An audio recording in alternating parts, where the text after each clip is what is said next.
Hi, my name is Michelle, and I'm 30 years old. Today's one of those days when life throws you a curveball and you have no choice but to roll with it. I walk into the conference hall for what's supposed to be just another industry event, a sea of familiar faces from the mobile manufacturing world. I'm trying to find a quiet corner to grab a drink when suddenly I hear his voice. Jacob. It's been 2 years since our divorce, but he still manages to get under my skin. He's standing with a group, talking loudly, just as I remember him. The same old Jacob, always seeking the spotlight, needing validation. His gaze flickers towards me, and I feel the weight of his disapproving eyes. He's not saying anything directly, but his comments are pointed, hinting at the past we shared, our failed marriage, and the business I now lead. I steel myself, knowing I need to remain composed. He has this way of making me question myself, of trying to diminish my accomplishments. But I'm not the same person I was before. I've come a long way since then, and I refuse to let him undermine me, especially not here. I decide to ignore him and focus on the conversations around me, engaging with industry colleagues who respect my position in the business. I catch snippets of Jacob's words drifting across the room, but I push them aside. He's still trying to provoke me, still bitter about how things turned out. I take a deep breath, reminding myself that I'm stronger than his petty jabs. He doesn't have power over me anymore. I'm determined to move past this, to not let this unexpected encounter derail the progress I've made. I make small talk, smile, and nod at the right moments, but my thoughts keep circling back to Jacob. His presence is a reminder of the pain I've endured, but also of my resilience. As the event progresses, I feel my confidence returning. Yes, he's here, and yes, he still manages to stir up emotions I'd rather keep buried. But this is my story now. I'm not defined by our past, and I won't let him dictate my future. Looking back on those early days with Jacob, it's almost hard to believe how hopeful we were. Our marriage began with grand dreams of building a future together. I remember the excitement of our first home and the late-night talks about our ambitions. I thought we were on the same page, but life has a way of revealing truths you don't want to see. Infertility was our first real challenge. We faced it together at first. But as the months turned into years, something shifted. I was devastated, feeling like my body was failing us, but Jacob's patience started to wear thin. He became distant, less supportive, and it was clear that our struggles were taking a toll on him too. The pressure we faced broke the foundation we had built. His late nights away from home grew more frequent. Excuses about work, about needing space, started piling up. I wanted to believe him, to trust that he was just coping in his own way. But deep down, I knew things weren't right. Our conversations became tense and filled with unspoken resentment. I was losing my husband, and it felt like no matter what I did, I couldn't stop it. Eventually, the truth came out. He had been seeing Andrea, a younger woman who didn't carry the same burdens our marriage had placed on us. The confrontation was messy, and the divorce even messier. I was hurt, but mostly I was angry at him, at myself, and at the world for turning our life upside down. I threw myself into work, determined to prove that I could hold my own. I took on more responsibilities in the family business, using my ambition as a shield against the pain. My father believed in me, even when I didn't fully believe in myself. With his support, I learned how to navigate the challenges of leadership. I started to find my footing despite everything. The past still haunts me sometimes, but I've learned to live with it. I realize now that those days with Jacob taught me valuable lessons about strength and resilience.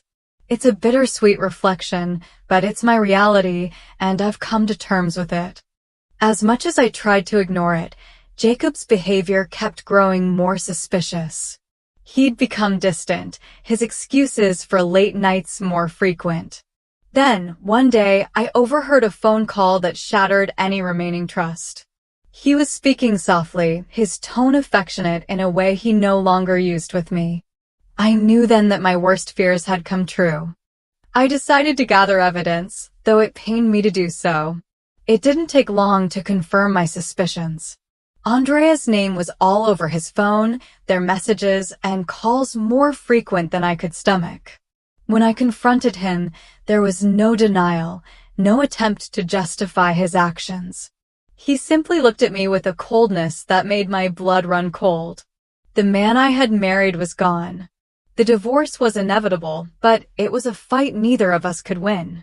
It was drawn out and ugly, each of us trying to hold on to whatever dignity we had left. The process was emotionally draining, stripping away the last vestiges of our life together. But in the end, I walked away with my head held high, determined not to let Jacob's betrayal define me. Through it all, I had the support of my family. My father was my rock, his unwavering belief in me giving me the strength to keep going. The business became my sanctuary, a place where I could pour my energy and leave the pain behind. I threw myself into work, finding solace in the routine and the sense of purpose it provided. Jacob may have broken my heart, but he didn't break my spirit. I emerged from the divorce stronger, more determined to build a future for myself.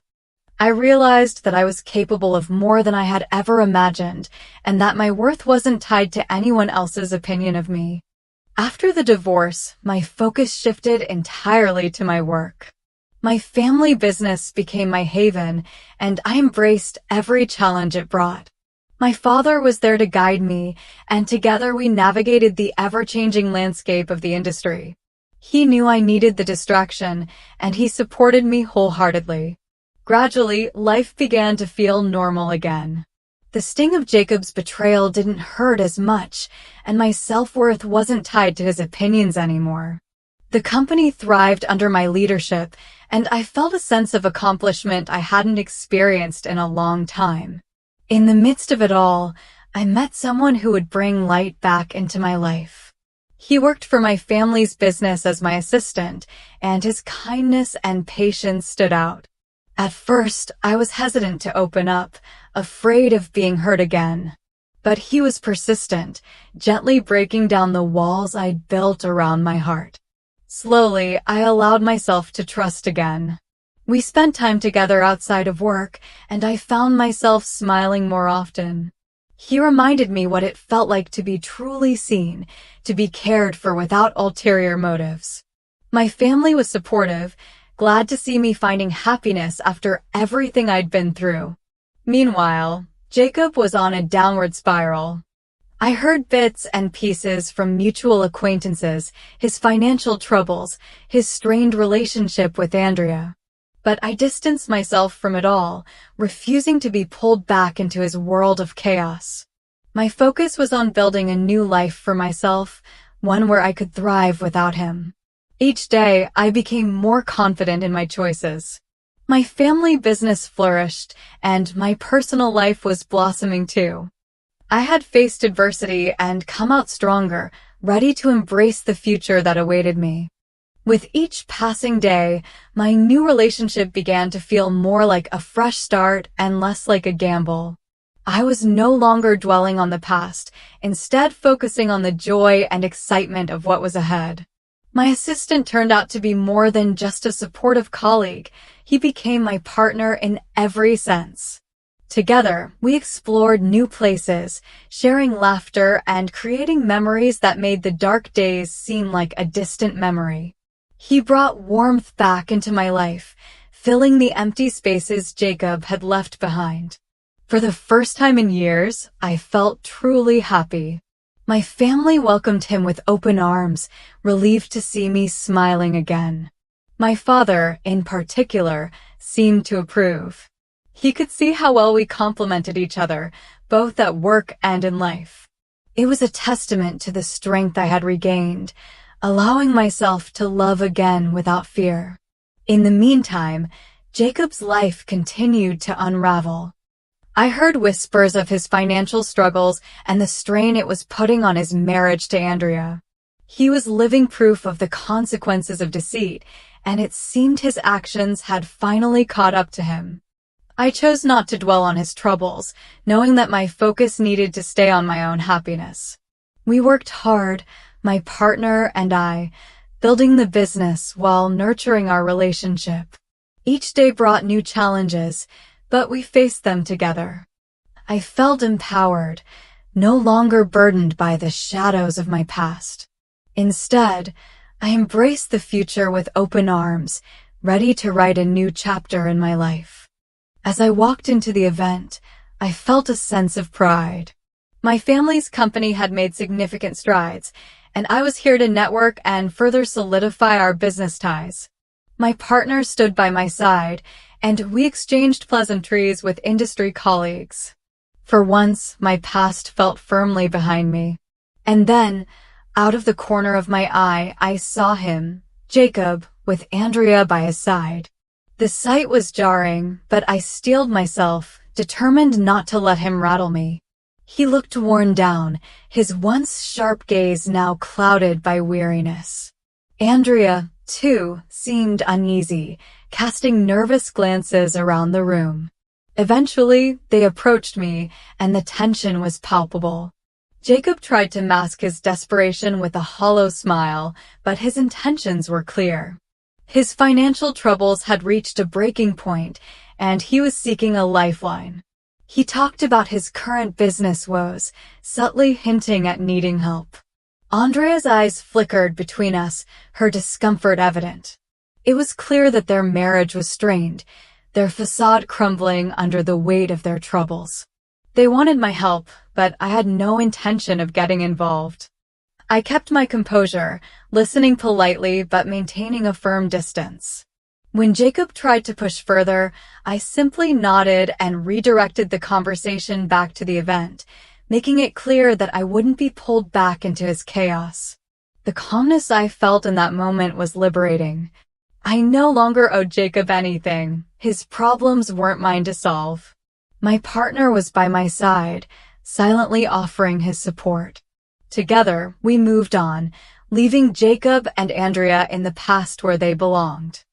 I had a future to focus on, and I wasn't going to let this unexpected meeting derail my progress. After that encounter, Jacob tried reaching out to me several times, but I remained steadfast in my decision to cut ties. He requested meetings, sent messages, and tried to appeal to our shared past, but each attempt was met with silence. I had learned my lesson, and I wasn't going to let him drag me back into the chaos of his life. Blocking him out was one of the hardest things I had to do, but it was necessary. I realized I had to prioritize my own well-being and the life I was building with my partner. This meant leaving behind the part of my life that no longer served me. I took time to reflect on the journey that had brought me to this point. The betrayal I had suffered was devastating, but it had also been a catalyst for growth. I discovered my inner strength, reclaimed my self-worth, and learned to trust myself again. I also realized the importance of surrounding myself with people who truly cared about me. My partner stood by my side throughout, his quiet presence providing comfort and reassurance. Together, we envisioned a future filled with possibilities, one where we could build a life free from the shadows of my past. Meanwhile, Jacob's world continued to crumble. From what I heard, his financial troubles had worsened, and his marriage to Andrea was hanging by a thread. The consequences of his actions were catching up to him, and he had no one to blame but himself. For me, it was a reminder of the importance of staying true to oneself. Pride and deceit had driven Jacob's choices, and now he was facing the repercussions. I had moved on, leaving the past behind and focusing on the opportunities ahead. Each day brought new challenges and joys, and I embraced them wholeheartedly. I had finally closed the chapter on Jacob and everything he represented, ready to write the next part of my story on my own terms.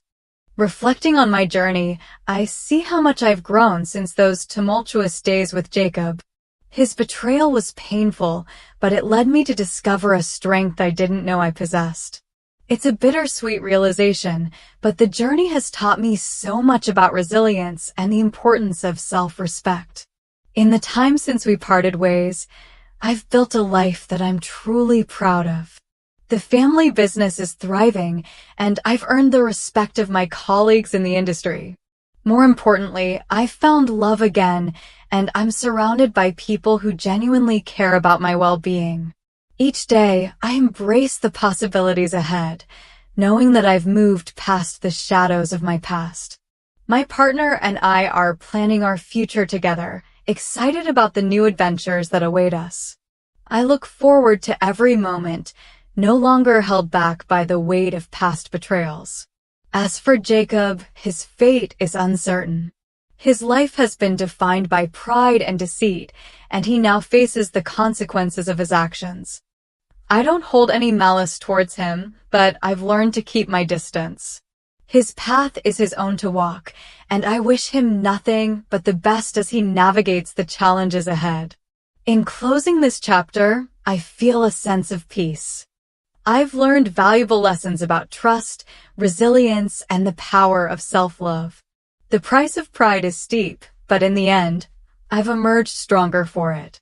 With a renewed sense of purpose, I look forward to a brighter future, knowing that my story is mine to write.